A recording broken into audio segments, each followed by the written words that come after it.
Hello again, everyone. It's Vince Ford from TradingWinds.com, and this is our update for October 5th, 2016. Let's take a quick look at today's markets.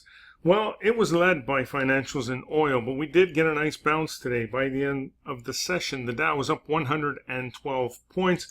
The S&P was up 9, while the Nasdaq was up 26.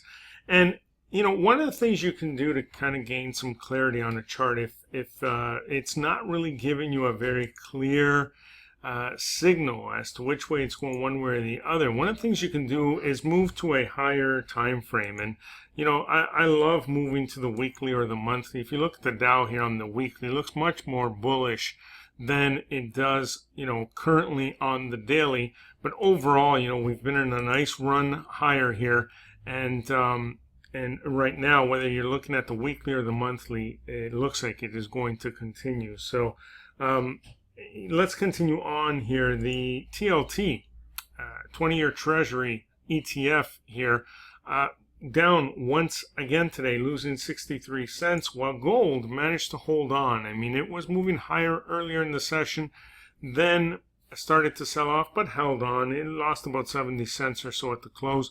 Not a big deal, especially compared to that downward move yesterday. And crude continues its move higher here.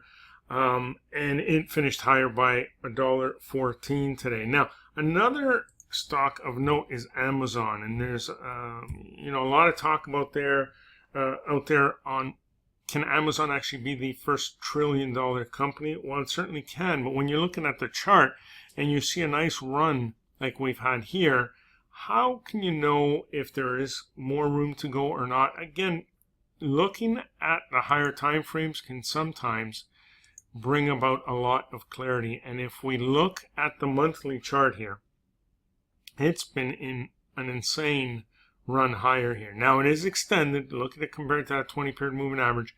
Should be able to pull back soon. But one way you can tell is by actually using some of the tools that we have at our disposal here. And that's one of them is the Fibonacci extension tool. And if we take that and we look to the left and identify the most recent low and most recent high that happened before this move. I'll zoom in a second, but let me just plot this and show you that what this does is help us set targets. And you can see here, let me just try to draw this again. 1 second. There we go. Here you can see that the targets, the 100%, the 127.2%, which was already hit, and now the 1618. Normally when you get a move through one of these levels, the odds of moving to the next level are very high.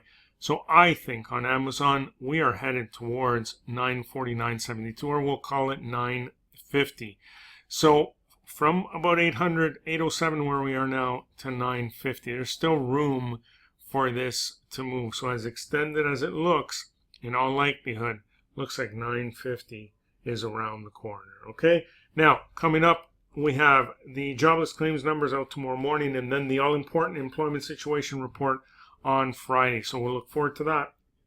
But that's about it for now. Enjoy the rest of your day, and we will see you on our next update.